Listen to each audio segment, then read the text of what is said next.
اللہ تعالیٰ قرآن مجید فرقان حمید کی سورہ نحل میں ارشاد فرماتا ہے کہ اس زمین پر چل پھر کر دیکھ لو کہ جھٹلانے والوں کا انجام کیسا ہوا۔ اور پھر اسی صورت میں ایک اور جگہ ارشاد فرمایا، یہ وہ لوگ ہیں کہ فرشتوں نے ان کی ایسی حالت میں روح نکالی تھی کہ وہ اپنے آپ پر ظلم کر رہے تھے۔ گویا اللہ تعالیٰ انسانیت کے نام اپنے آخری پیغام قرآن مجید میں خود انسان کو دعوت فکر دیتے ہوئے یہ کہہ رہا ہے کہ اس زمین پر گھومو پھرو اور دیکھو کہ جو لوگ نافرمان تھے، جو لوگ اللہ کی مقرر کردہ حدود کو پار کرتے تھے، ان کا کیا عبرتناک انجام ہم نے کیا۔ ہم سب کی آج اس مختصر سی ویڈیو میں ہم نے ذکر کرنا ہے 1700 سال قبل عذاب الہی کا شکار ہونے والا ایک ایسا شہر کہ جب ماہرین اس میں داخل ہوئے تو ایسا کیا دیکھا کہ ان کی چیخیں نکل گئیں۔ یہ شہر کہاں آباد تھا اور اسے کس وجہ سے اللہ تعالیٰ نے عذاب سے دوچار کر دیا، تفصیلاً آپ کو کہ ہم بات کر رہے ہیں۔ یہ 1700 سال قبل قدیم روم کا تاریخی شہر بیائی تھا، جو آتش فشاں پھٹنے کے بعد 400 میٹر زمین کے نیچے دب گیا تھا،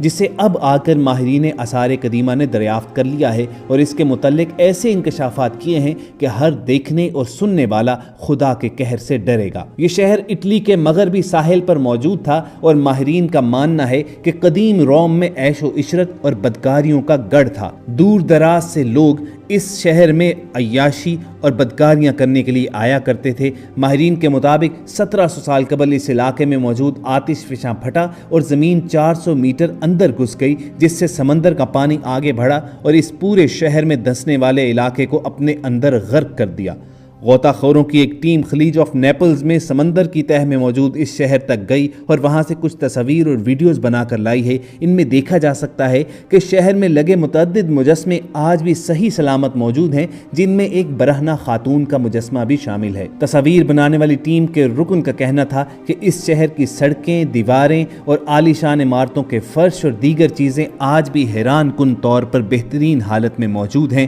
لیکن لوگ ہیں کہ ان کا کوئی سراغ نہیں ہے کہ ان کی آخر ڈیڈ باڈیز بھی کہاں گئی۔ لیکن کوئی بھی صاحب ایمان یہ جانتا ہے کہ یہی وہ انجام ہے کہ جس کی جانب اللہ تعالیٰ نے قرآن مجید میں اشارہ کیا ہے۔ انسانوں کو سوچنے سمجھنے کی دعوت دیتے ہوئے یہ کہا ہے کہ دنیا بھر میں جا کر دیکھو کہ جس نے ہماری نافرمانی کی، جس نے اللہ کے وجود کو جھٹلایا، انہیں کس دردناک انجام سے دوچار کر دیا۔